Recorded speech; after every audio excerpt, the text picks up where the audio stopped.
اور وہ انکار کرنے والا تھا، کافر تھا، تو اس نے شک کا اظہار کیا، بلکہ مذاق اڑایا قیامت کب آئے گی، مذاق اڑا رہا تھا۔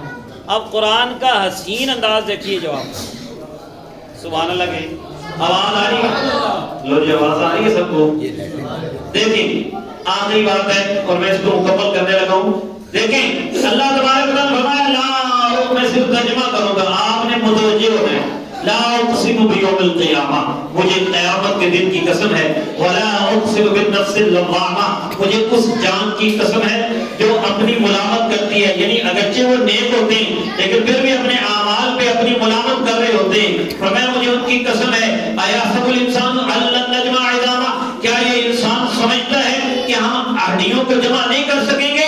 بلا قادرین علی ان نسوی بنانا، کیوں نہیں، ہم قادر ہیں کہ ایک ایک پور کو بنا دیں۔ اور اللہ تعالیٰ نے فرمایا کہ بل یرید الانسان لیغفر امامہ، بلکہ یہ انسان نگاہ کے سامنے گناہ کرتا ہے اور پوچھتا ہے یسأل ایان یوم القیامہ، کہ قیامت کب ہوگی؟ تو فرمایا فإذا برق البصر، جب آنکھ چندے آ جائے گی، آنکھ دہشت زدہ ہو جائے گی، وانخسف القمر، جب چاند بے نور ہو جائے گا، تاریک ہو جائے گا، وجمع الشمس والقمر، جب چاند اور سورج جو ہے ان کو اکٹھا کر دیا جائے گا، اس دن میں ہولناکی میں یقول الانسان این المفر، انسان کہے گا آج کہاں بھاگوں، کلا لا وزر، ہر دن نہیں، کوئی پناہ کی جگہ نہیں ہوگی، الی ربک یومئذ المستقر، اس دن تیرے رب کی بارگاہ میں جا کے ٹھہرنا ہوگا، اور ینبأ الانسان یومئذ بما قدم واخر، اس دن انسان کو بتایا جائے گا کیا آگے بھیجا کیا پیچھے چھوڑا۔